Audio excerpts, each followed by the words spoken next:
અલ્યા છેપટ બે ચા મેલાવજે ને ધર્મ ખોટ ના ડેલે. એ છેપટ તારો બાપો અને 12 મહિનાનું નામું ભરી જા પછી જ ચા આવશે. નબળા કાળિયા કૂતરા.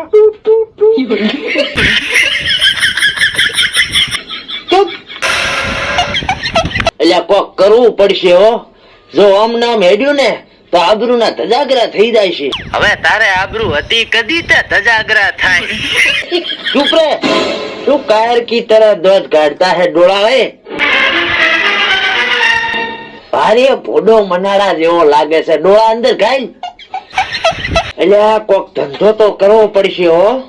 હવે ભીખ માંગવાનું ચાલુ કરી દે ને પોડા.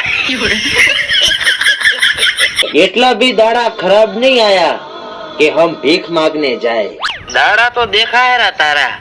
પેટમાં આટલા શેરા છે તો હવે સડીની શું હાલત હશે. શું ફલકા કાઢે છે બલાડ.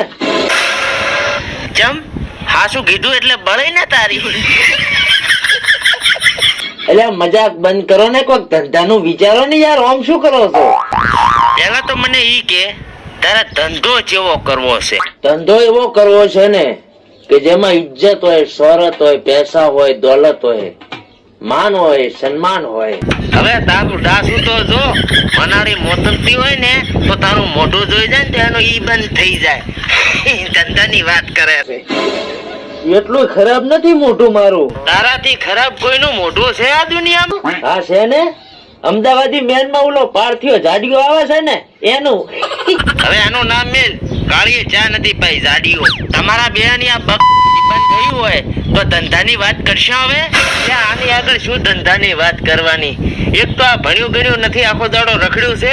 અને એનું મોઢું તો જો, એનું મોઢું તો જો કાળા બલાડ જેવું.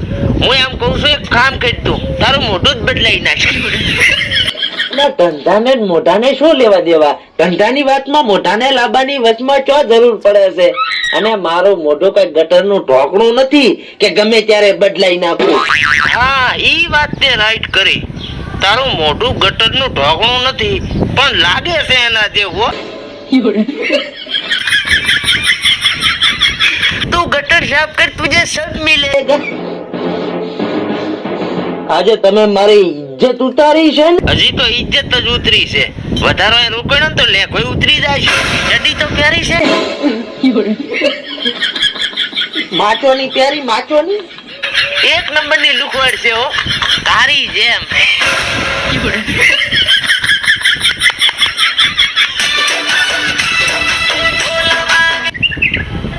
અલ હબીબી લબલ હલ્લ બાપાલા. અલ હબીબી ની વહુ તેલનો ડબ્બો લઈ જતો ને પૈસા દઈ જા નકા માઇન્ડા જ ઠણ.